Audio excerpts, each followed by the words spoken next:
أعوذ بالله من الشيطان الرجيم. وشروه بثمن بخس دراهم معدودة وكانوا فيه من الزاهدين.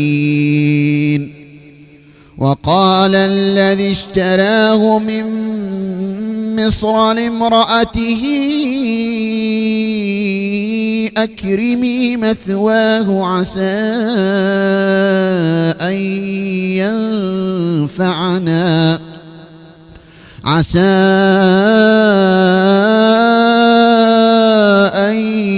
ينفعنا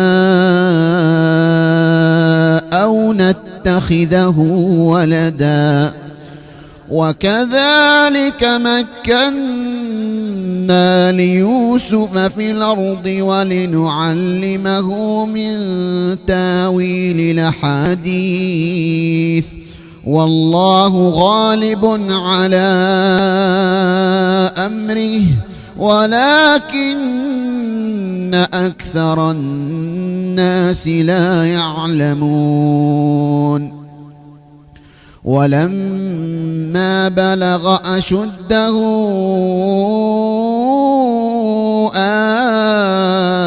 آتيناه حكما وعلما وكذلك نجزي المحسنين. وراودته التي هو في بيتها عن نفسه وغلقت الأبواب وقالت هيت لك قال معاذ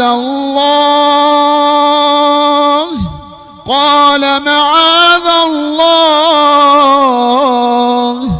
إنه ربي أحسن مثواي إنه لا يفلح الظالمون.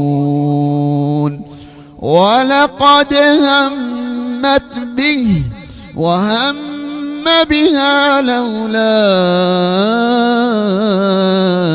أن رأى برهان ربه كذلك لنصرف عنه السوء والفحشاء